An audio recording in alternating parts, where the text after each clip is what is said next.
11వ వచనము నుండి 19వ వచనం వరకు. యేసు సమరయ గలిలయ ప్రాంతముల మీదుగా యెరూషలేమునకు పోవుచుండెను.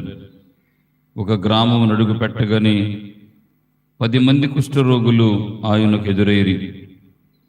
వారు దూరమున నిలుచుండి గొంతెత్తి, ఓ యేసు ప్రభువా, మమ్ము కనికరింపుమని కేకలు పెట్టిరి.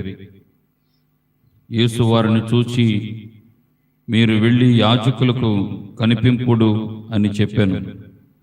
వారు మార్గమధ్యమున శుద్ధి పొందిరి. అప్పుడు వారిలో ఒకడు తాను స్వస్థుడగుట గమనించి ఎలుగెత్తి దేవుని స్తుతించుచు తిరిగి వచ్చి యేసు పాదముల వద్ద సాగిలపడి కృతజ్ఞత తెలిపెను. అతడు సమరయుడు.